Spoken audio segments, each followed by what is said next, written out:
नमस्कार दोस्तों, मेरा नाम है प्रशांत और आप देख रहे हैं आपका अपना channel one two one tech help.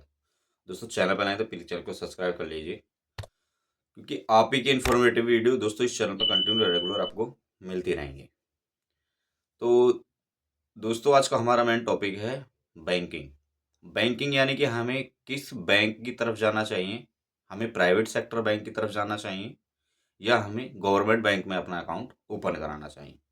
दोस्तों, मैं आज आपको स्टेप बाय स्टेप, क्योंकि मैंने दोनों ही बैंकों को यूज़ किया है, मैं आपको बता दूंगा इसमें दोनों में एक्चुअली डिफरेंस क्या होता है।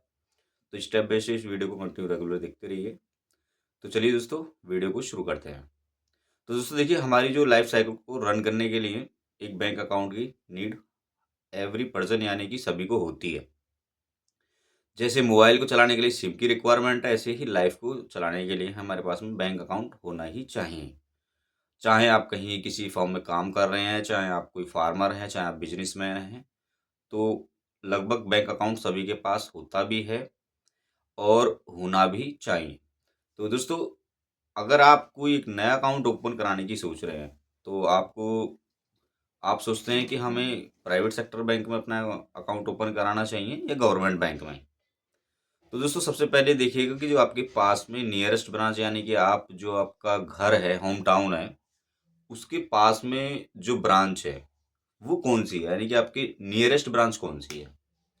सबसे पहले ये देखिए, क्योंकि हो सकता है आपको कोई चेक्स वगैरह के लिए या आप कोई बिजनेस कर रहे हैं तो उसके लिए बैंक का आपका आना जाना ज़्यादा हो। तो पहले आपको ताकि ये देखिए कि कौन सी ब्रांच आपके पास में है। अगर प्राइवेट भी है तो भी देख लीजिए एक बार की, और गवर्नमेंट है तो और भी अच्छा है। तो दोस्तों, इसमें जैसे कि अगर आप बैंक अकाउंट ओपन कराते हैं तो सबसे पहले आपको गवर्नमेंट बैंक में अपना अकाउंट ओपन कराना चाहिए। मेरा सजेशन यही रहेगा, क्योंकि दोस्तों देखो, गवर्नमेंट बैंक जो होता है उसमें आप यदि 1000 रुपये भी उसमें मेंटेन करके रखेंगे, अगर यदि आप किसी ग्रामीण एरिया में रह रहे हैं, तो उसमें आप यदि रूरल एरियाज में 1000 अकाउंट में अपना आपका जो बैंक अकाउंट है वो कंटिन्यू रेगुलर चलता रहेगा। यदि आप 6 महीने के अंदर उसमें लेन देन करते हैं, देखो आपको ये ध्यान रखना है दोस्तों, 6 महीने के अंदर आपको उस बैंक में डेबिट या क्रेडिट पैसे आप चाहें एक बार उसमें निकालें, चाहे उसमें दोबारा डाल दें, होना चाहिए गवर्नमेंट बैंक में, ताकि उसकी जो एक्टिविटी है वो कंटिन्यू रेगुलर बनती रहे और जो आपका बैंक अकाउंट है वो सीज ना हो। क्योंकि नॉन एक्टिविटी होगी उसमें 6 महीने के अंदर, यदि आप कोई लेन देन गवर्नमेंट बैंक में नहीं करते हैं, तो इस कंडीशन में बैंक क्या करता है कि नॉन परफॉर्मिंग देखते हुए वो आपके बैंक अकाउंट को वहाँ पे सीज कर देता है। तो दोस्तों, आप कह रहे होंगे कि गवर्नमेंट बैंक की सर्विसेज अच्छी नहीं होती हैं, ये तो दोस्तों, जो आज का टाइम है 2025, 2025 में दोस्तों, आजकल जो बैंकिंग सर्विसेज हैं वो 90% आपकी जो सर्विसेज हैं वो ऑनलाइन हो चुकी हैं। कैसे हो चुकी हैं दोस्तों? यदि आपको किसी को निफ्ट करना है, यानी कि आपको हाई अमाउंट में पैसे भेजने हैं, तो वो आप, जैसे आपने किसी कैनरा बैंक में अपना अकाउंट ओपन करा लिया सपोज है, तो आप कैनरा बैंक की ऐप के ही थ्रू सारा कुछ काम कर सकते हैं। जैसे आपको किसी को निफ्ट यानी कि पैसे भेजने हैं तो निफ्ट कर सकते हैं, आईएमपीएस कर सकते हैं, आरटीजीएस कर सकते हैं, यूपीआई भी चला सकते हैं। तो वो क्या है कि आप अपना उसके द्वारा कर सकते हैं दोस्तों। तो दोस्तों, जो गवर्नमेंट बैंक होता है वो स्टूडेंट हैं, यदि आप कहीं पढ़ाई कर रहे हैं अभी, तो आपके लिए अच्छा है। यदि आप कृषि हैं, यानी कि आपका कोई फार्मिंग का काम है ओनली, तो ही गवर्नमेंट बैंक ही आपके लिए सही रहेगा। प्राइवेट की तरफ बिल्कुल मत जाइएगा। और यदि आपके पास में शॉप्स है, तो शॉप वगैरह आप चला रहे हैं, बैंक जाना आना ज़्यादा उसमें ही लगा रहता है, तो भी आप अपना गवर्नमेंट बैंक की तरफ पहली प्रायोरिटी जो रखिएगा वो गवर्नमेंट बैंक रखिएगा। बाद में यदि आपके पास में गवर्नमेंट बैंक है ही नहीं आपके नियरेस्ट ब्रांच में, या काफ़ी दूर है, प्राइवेट से भी दूर है, तो एक बार की उसमें आप प्राइवेट की तरफ जा सकते हैं। तो दोस्तों, मैं क्यों कह रहा हूँ, क्योंकि जो दोस्तों प्राइवेट्स बैंक होते हैं उनमें आपको एक सफिशिएंट अमाउंट मेंटेन करके ही रखना होता है। जैसे आपने किसी एचडीएफसी बैंक में या कहीं किसी ब्रांच में खुलवाया, एज पर बैंक पॉलिसी जो भी उनकी पॉलिसी होती है आप चेक कर सकते हैं कि उसमें बैंक में जो आपको अकाउंट है वो मेंटेन कितना रखना पड़ेगा। यानी कि ए एएमसी होता है एक, यानी कि एनुअल मेंटेनेंस चार्ज। बैंक जो हमें चार्ज करता है प्राइवेट सेक्टर में। यदि आपने प्राइवेट सेक्टर में बैंक में खुलाएंगे आप अपना अकाउंट, तो उसमें आपको कुछ एक बैलेंस मेंटेन करके रखना होगा। तो दोस्तों यदि प्राइवेट बैंक जो उनके लिए ठीक है जो कहीं पे जॉब कर रहे हैं, यानी कि वो सैलरी उनकी पर मंथ बेसिस पे क्रेडिट होती रहती है, तो उनके लिए प्राइवेट बैंक ही बेस्ट है। क्योंकि उनका per month base fix date पे उनकी सैलरी क्रेडिट होती है, तो क्रेडिट होती है तो सैलरी अकाउंट एक ओपन करते हैं बैंक, कोई भी प्राइवेट बैंक में आप अपना ओपन करा सकते हैं। उसमें किसी भी प्रकार का आपको मेंटेनेंस चार्ज नहीं देना होगा। इसमें कोई आपको मेंटेनेंस चार्ज नहीं लगता है दोस्तों। सैलरी अकाउंट में आपको कोई मेंटेनेंस चार्ज नहीं देना होगा, प्राइवेट बैंक में ओपन करा सकते हैं इजी, और उस बेसिस पे आपका अकाउंट जो वो कंटिन्यू रन करता रहेगा। यदि आप कभी जॉब छूटती है या आप अपना छोड़ देते हैं, तो उसमें आपका जो 90 डेज का टाइम होता है आपके, उसमें बैंक में अकाउंट में सैलरी क्रेडिट होनी चाहिए। अदरवाइज 90 डेज के अंदर सैलरी क्रेडिट नहीं होती है प्राइवेट बैंक्स में, तो आपको एक एएमसी जो चार्ज होता है, यानी कि एनुअल मेंटेनेंस चार्ज, वो बैंक आपको अप्लाइड कर देगा आपके बैंक अकाउंट पे। या तो आपका बैंक बैलेंस माइनस में चला जाएगा, नहीं भी होगा तो यदि होल्डिंग में अमाउंट चला जाता है बैंक की तरफ से कि इतना आपको अमाउंट देना ही है, जब भी जैसे ही आपका बैंक बैलेंस उसमें आएगा तो बैंक आपको उसको चार्ज कर लेगा। तो दोस्तों गवर्नमेंट बैंक में आपको सिर्फ 1000 रुपये भी हैं तो उसमें आप अपना अकाउंट मैनेज कर सकते हैं।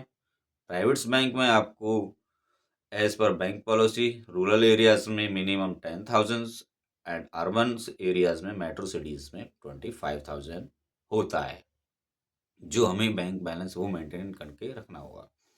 अब दोस्तों आप कह रहे होंगे सर्विसेज के बारे में कि गवर्नमेंट बैंक की तो सर्विसेज काफ़ी ख़राब होती हैं, तो जैसे मैंने बताया दोस्तों आजकल डिजिटलाइजेशन काफ़ी बढ़ रहा है, तो आपको लगभग आप बैंक में जाना आजकल बहुत पब्लिक का कम हो गया है, क्योंकि आप आजकल सब कुछ मोबाइल से ही हो जाता है। एप्लीकेशन से आप अपना उसमें पासबुक वगैरह चेक कर सकते हैं, यूपीआई चला सकते हैं, आरटीजीएस कर सकते हैं, निफ्ट कर सकते हैं। तो बैंक जाने की हमें ज़्यादा आजकल रिक्वायरमेंट नहीं होती है। और जो गवर्नमेंट बैंक होता है वो प्राइवेट बैंक के अकॉर्डिंग काफ़ी सेफ एंड सिक्योर भी होता है। और दोस्तों इसमें आपको एक चीज़ और ध्यान रखनी है, आप सोच रहे होंगे कि प्राइवेट बैंक में खुलाएंगे तो हमें बहुत जल्दी से अपना क्रेडिट कार्ड मिल जाएगा। कुछ लोग क्या करते हैं कि क्रेडिट कार्ड के चक्कर में मल्टीपल्स बैंक में अपना अकाउंट ओपन करा लेते हैं कि अगर मैं आईसीआई में खुलाऊंगा तो मेरा क्रेडिट कार्ड उसमें जल्दी मिल जाएगा, एचडीएफसी में खुलाऊंगा तो एचडीएफसी में जल्दी मिल जाएगा। लेकिन दोस्तों ऐसा कुछ नहीं है, ये आपकी सिविल बेसिस पे होता है। जैसे आपने कोई सामान बाय किया मार्केट से, पहली फर्स्ट टाइम है, यदि आप अपना कुछ बाय करना चाहते हैं, आप छोटा मोटा एप्लीकेशन से 1000-2000 रुपये का ले लीजिए लोन, उसको टाइम से पे कर दीजिए, तो आपका जो सिविल स्कोर है वो इम्प्रूवमेंट हो जाएगा। और आप यदि अपना कोई जैसे बजाज फिनसर्व ऐप है, वहाँ से कोई ईएमआई पे आप अपना एक सामान ले लीजिए और उस ईएमआई को कंटिन्यू पे करते रहिए, तो आपके पास में खुद ही बैंक की तरफ से कॉल आने लगेंगे कि क्रेडिट कार्ड बनवा लीजिए, आपका क्रेडिट कार्ड अप्लाइड हो जाएगा, आप एलिजिबल हैं बैंक की तरफ से। उसमें आपको कोई बैंक अकाउंट ओपन कराने की ज़रूरत नहीं होती है दोस्तों, हमें मल्टीपल्स बैंक अकाउंट में ओपन कराने की ज़रूरत नहीं होती है, यदि आप क्रेडिट कार्ड के लिए अप्लाई करना चाहते हैं। जैसे ही आपका जो सिविल होगा, इम्प्रूवमेंट होगा उसमें, तो बैंक आपको खुद ही कहेगा कि आप हमारे क्रेडिट कार्ड के लिए एलिजिबल हैं, आप ले सकते हैं और अप्लाई कर दीजिए। तो वो आपको जैसे भी आप केवाईसी करा के या कैसे भी आप अपना जो क्रेडिट कार्ड है वो अप्लाइड कर सकते हैं। इसमें बैंक अकाउंट की कोई मल्टीपल ज़रूरत नहीं होती है। फिर धीरे-धीरे आप जैसे ही टाइम टू टाइम अपनी ईएमआईज़ पे करते रहेंगे, आपको मल्टीपल्स बैंक कॉल करेंगे कि आप हमारे के लिए भी एलिजिबल हैं, तो आप सभी का ले सकते हैं। और दोस्तों क्रेडिट कार्ड आप कम से कम रखिएगा तो ही अच्छा है, क्योंकि इसमें दोस्तों आपको ना एक टाइम पीरियड के बाद में, यानी कि 50 डेज़ के आपका टाइम होता है, उस टाइम पीरियड के बाद आपको अमाउंट पे करना ही होता है। हाईली चार्जेस होते हैं यदि आप पे नहीं करते हैं।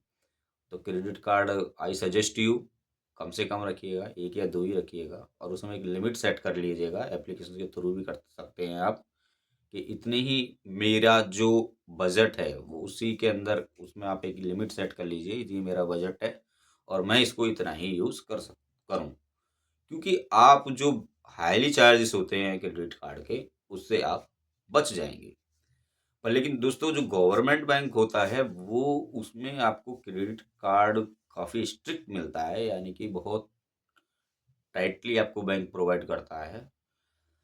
आप जैसे ही आपका जो सिविल स्कोर इम्प्रूव होगा तो हो सकता है आपको एसबीआई के लिए भी एलिजिबल हो जाए। एसबीआई में सही मिल जाता है क्रेडिट कार्ड, वो जल्दी अप्लाइड कर देती है। लेकिन कैनरा बैंक हुआ, पंजाब हुआ, इसमें बहुत स्ट्रिक्टली आपको क्रेडिट कार्ड मिलता है।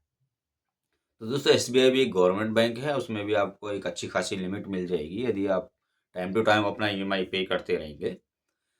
तो दोस्तों ये जानकारी अच्छी लगी हो तो प्लीज़ चैनल को, वीडियो को लाइक शेयर, चैनल को सब्सक्राइब कर दीजिए। यदि आपके पास में कोई दिक्कत है, आपको कोई कुछ समझ में ना आए तो मुझे कमेंट सेक्शन में कमेंट करके बता सकते हैं दोस्तों। तो दोस्तों आज की इस वीडियो में सिर्फ इतना ही, मिलते हैं नेक्स्ट वीडियो में, तब तक के लिए दोस्तों जय हिंद, जय भारत, वंदे मातरम।